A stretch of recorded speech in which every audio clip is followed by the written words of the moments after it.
सभी साथियों का BST पॉइंट में स्वागत है। और अगर आप लोग मेरे चैनल पे नए हैं तो चैनल को सब्सक्राइब कर लें ताकि आने वाले तमाम वीडियो का नोटिफिकेशन आप तक पहुंचता रहे। और अगर आप लोग को वीडियो पसंद आ रही हो तो वीडियो को लाइक क्या कीजिए। आप लोगों के एक लाइक से मुझे मोटिवेशन मिलता है और उस मोटिवेशन की वजह से मैं आप लोग के लिए और अच्छा से अच्छा कंटेंट लाने की कोशिश करूँगा। तो अतः आप लोग से मेरा नम्र निवेदन है कि वीडियो को आप लोग अधिक से अधिक शेयर किया कीजिए, लाइक कीजिए तथा चैनल को सब्सक्राइब कर लें। और आज हम लोग भारतीय भूगोल के अंतर्गत आने वाले कुछ प्रश्नों की चर्चा प्रारंभ करते हैं। तो पहला प्रश्न आप लोग के सामने है, जुकू घाटी किस भारतीय राज्य में स्थित है?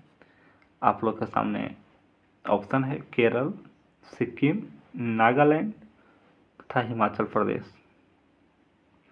तो इसका सही उत्तर होगा नागालैंड।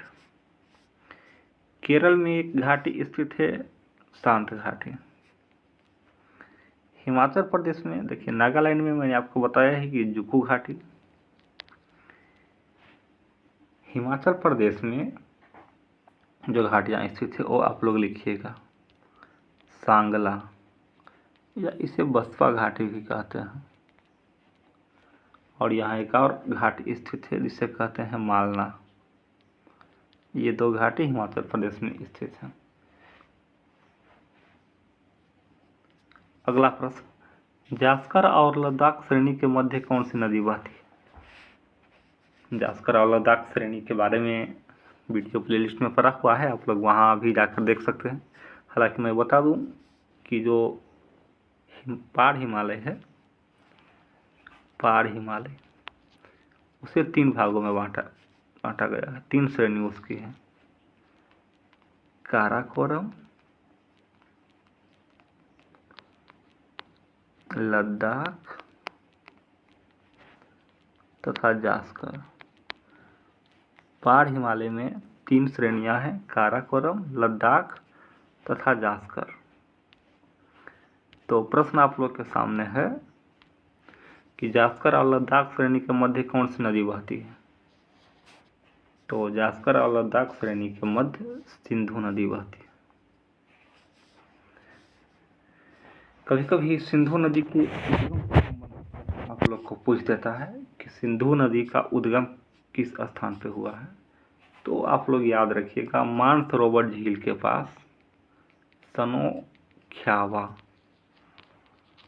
सनोख्यावा हिमनद।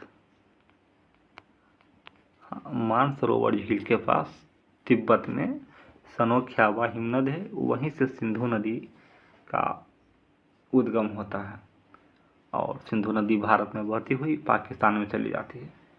कभी कभी ये प्रश्न पूछता है कि सिंधु नदी भारत में किस स्थान पे प्रवेश करती है।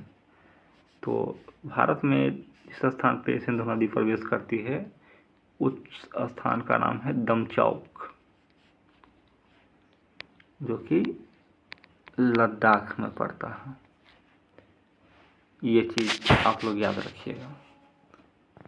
और अगर ये पूछे कि ये पाकिस्तान में किस स्थान पे प्रवेश करती है, तो चिल्लाम नामक स्थान से ये पाकिस्तान में प्रवेश करती हैं। तो सिंधु नदी से ये सारे प्रश्न बनते हैं। अगला प्रश्न आप लोग के सामने कि भारत की स्थलीय सीमा की लंबाई कितनी है? भारत की जो स्थल सीमा है उसकी लंबाई कितनी है? अगर कभी प्रश्न आप लोग से पूछे तो भारत की स्थलीय सीमा की लंबाई 15,200 किलोमीटर है, जिसमें कि सबसे लंबा अगर पूछे तो बांग्लादेश के साथ, तथा सबसे छोटा पूछे तो ये अफगानिस्तान के साथ स्थलीय सीमा। अगर भारत की तट रेखा पूछे, तट रेखा, तो तट रेखा की लंबाई 6100 किलोमीटर। और अगर द्वीप सहित तट रेखा की पूछे, द्वीप सहित तट रेखा की लंबाई अगर पूछे तो ये 7516.9 5 किलोमीटर। देखिए, आप लोग को एक प्रश्न में ही मैं 4-5 प्रश्न कराने की कोशिश बहुत ही कम समय में कर रहा हूँ। आप लोगों से इसलिए मैं बार बार आग्रह करता हूँ कि वीडियो को लाइक किया कीजिए और चैनल को सब्सक्राइब कर लें, ताकि मुझे भी अच्छा लगे और मैं आप लोग के लिए और अच्छा से अच्छा कंटेंट लाने की कोशिश करूँगा। अगला प्रश्न आप लोग के सामने है, भारत और पाकिस्तान को अलग करने वाली संधि कौन सी है? तो भारत और श्रीलंका को अलग करने वाली संधि कौन सी है? तो भारत और श्रीलंका को पाक जल संधि अलग करती है। और वही अगर भारत और चीन को अगर पूछे तो मैक-मोहन रेखा भारत चीन को अलग करती है। और भारत और पाकिस्तान को अगर पूछे तो रेड क्लिफ रेखा।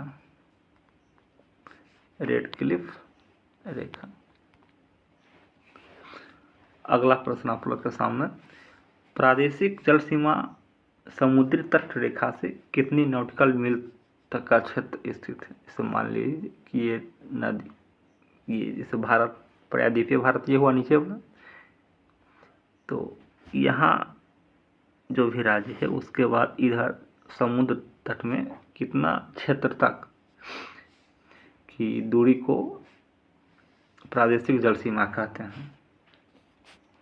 तो वो आप लोग याद रखिएगा कि प्रादेशिक जल सीमा समुद्र तट से कितनी नॉटिकल मील तक होती है? तो ये 12 नॉटिकल मील तक प्रादेशिक, 12 नॉटिकल मील तक प्रादेशिक जल सीमा।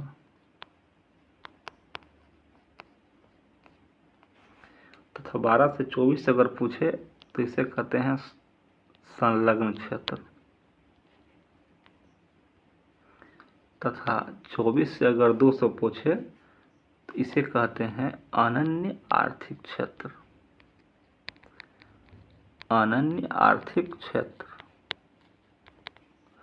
0 से 12 को प्रादेशिक जल सीमा, 12 से 24 नॉटिकल मील तक की दूरी को संलग्न क्षेत्र, तथा 24 से 200 नॉटिकल मील तक के क्षेत्र को अनन्य आर्थिक क्षेत्र कहते हैं।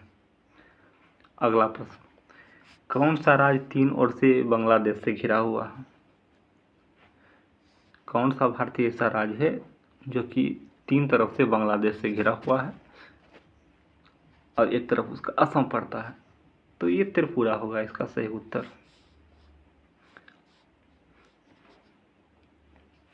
अगला प्रश्न, भारत और म्यांमार को कौन सी नदी अलग करती है?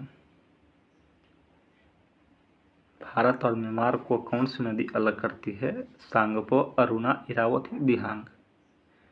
तो इसका सही उत्तर होगा इरावती।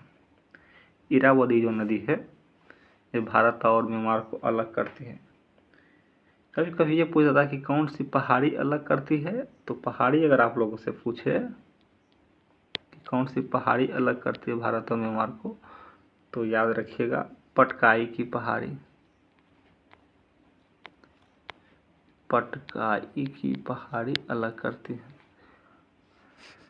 म्यांमार से सटे अगर भारतीय राज्य पूछे कि म्यांमार से भारत की कौन कौन सी राज्य सीमा साझा करती है, तो उसको आप लोग याद रखिएगा। ये प्रश्न बराबर पूछे जाते हैं। अरुणाचल प्रदेश, नागालैंड,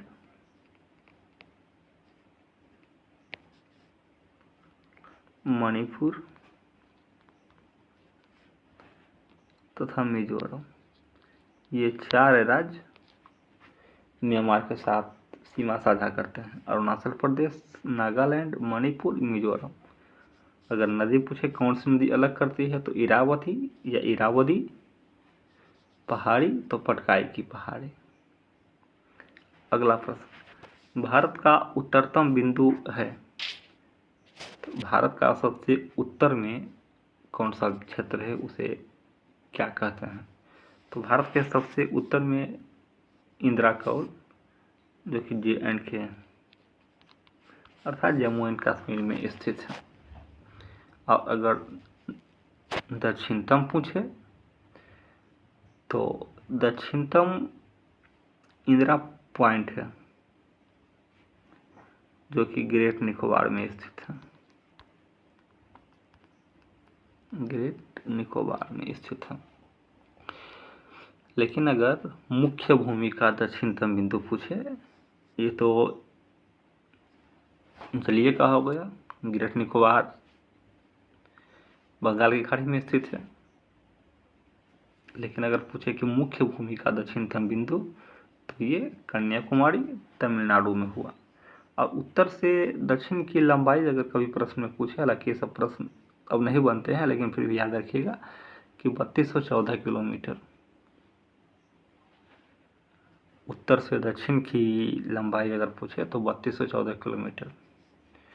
सबसे उत्तरतम पॉइंट इंदिरा कौल, दक्षिण इंदिरा पॉइंट। लेकिन अगर मुख्य भूमि का दक्षिण पूछे तो कन्याकुमारी तमिलनाडु में, इंदिरा पॉइंट ग्रेट निकोबार में तथा इंदिरा कौल जम्मू एंड कश्मीर में स्थित है। हालांकि अभी ये लद्दाख ज़्यादा ठीक रहेगा, लद्दाख। प्रादेशिक आधार पर हिमालय का विभाजन किसने किया? तो प्रादेशिक आधार पर हिमालय का विभाजन सर सिडनी बुनार ने किया था। और वो हिमालय को जो बांटे थे 4 भाग में, पंजाब हिमालय, कुमायूं हिमालय, नेपाल हिमालय तथा असम हिमालय। सर सिडनी बुनार ने हिमालय को 4 भाग में बांटा है।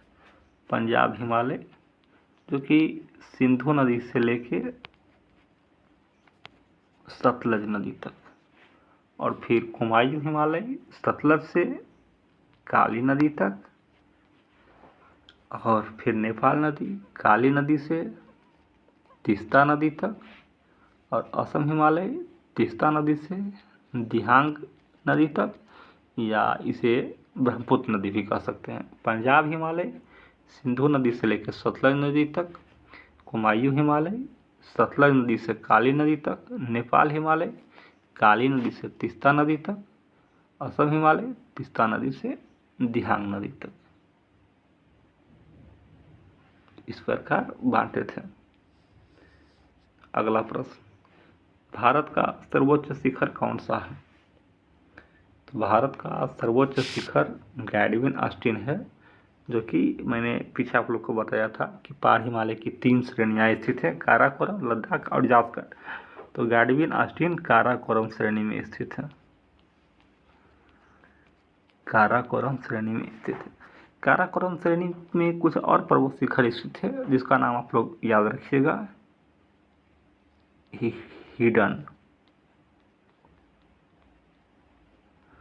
ब्रॉड पीक और गसेर ब्रूम। ये सब चीज़ें हालांकि आप लोग को कोई नहीं बताएगा, लेकिन मैं आप लोग को इतना अच्छा कंटेंट दे रहा हूँ, उसके बाद भी आप लोग मेरे वीडियो को लाइक नहीं करते हैं, चैनल को सब्सक्राइब नहीं करते हैं। तो आप लोग से आग्रह है कि लाइक, शेयर और सब्सक्राइब किया कीजिए। काराकोरम श्रेणी से एक नदी निकलती है, जिस नदी को श्योक नदी कहा जाता है। तो काराकोरम से ये सारी चीज़ें आप लोग के लिए क्लियर हो गई। हिमालय की उत्पत्ति से संबंधित भूसन्नति का सिद्धांत किसने दिया? आज जहाँ हिमालय पर्वत स्थित है, करोड़ों वर्ष पूर्व वहाँ टेथिस सागर था, ये भी याद रखिएगा। आज जहाँ हिमालय पर्वत स्थित है, करोड़ों वर्ष पूर्व वहाँ टेथिस सागर था। तो हिमालय की उत्पत्ति से संबंधित बहुत सारे सिद्धांत दिए गए हैं, जिसमें से आप लोग से ये प्रश्न पूछता है कि भूसन्नति का सिद्धांत किसने दिया? तो इसका सही उत्तर होगा कोबर ने। कभी कभी पूछता है कि इसकी उत्पत्ति से संबंधित संवहन तरंग का सिद्धांत किसने दिया? हिमालय की उत्पत्ति से संबंधित संवहन तरंग का सिद्धांत किसने दिया? और कभी कभी पूछता है संवहन तरंग का सिद्धांत किसने दिया? तो इसका सही उत्तर होगा होम्स। और एक और पूछता है कि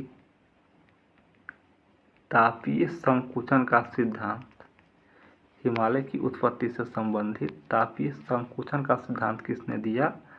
तो उस नाम को आप लोग याद रखिएगा, जेफ्रीज। हिमालय की उत्पत्ति से संबंधित भूसन्नति का सिद्धांत कोबर, संवहन तरंग का सिद्धांत होम्स तथा तापीय संकुचन का सिद्धांत जेफ्रीज ने दिया। अगला प्रश्न, उत्तराखंड का सबसे ऊंचा पर्वत शिखर कौन सा स्थित है? तो उत्तराखंड का सबसे ऊंचा पर्वत शिखर नंदा देवी है। तो उत्तराखंड में स्थित और भी जो भी पर्वत शिखर हैं, बंदरफूच, दूनागिरी, नंदा देवी, कामेत, ये सारे पर्वत शिखर उत्तराखंड में स्थित हैं। एक दो नाम और मैं यहाँ लिख रहा हूँ, आप लोग याद रखिएगा। कामेत तो यहाँ लिखा हुआ है ही, बंदरफूच है ही, बद्रीनाथ पर्वत शिखर, त्रिशूल पर्वत शिखर, ये सारे उत्तराखंड राज्य में स्थित हैं। जी आप लोग याद रखिएगा। अगला प्रश्न, भारत का पूर्वोत्तर बिंदु कौन सा है? उत्तर दक्षिण मैंने आप लोग को पहले ही बता दिया था। अब प्रश्न आता है कि भारत का पूर्वोत्तर बिंदु कौन सा है? तो ये किबुथु, जो कि अरुणाचल प्रदेश में पड़ता है। और अगर पश्चिम पूछे तो गौर माता, जो कि गुजरात। और पूरब से पश्चिम अगर लंबाई पूछे तो आप लोग याद रखिएगा 2933 किलोमीटर।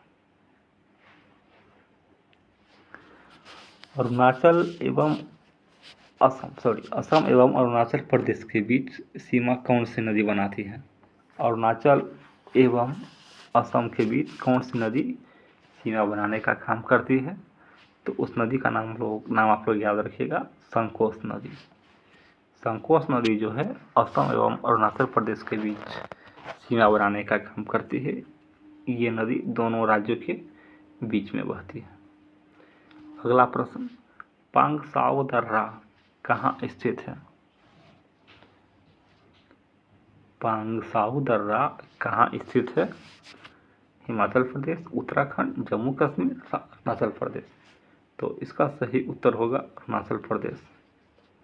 और पांगसाओ दर्रा जो है अरुणाचल प्रदेश को म्यांमार से जोड़ती है।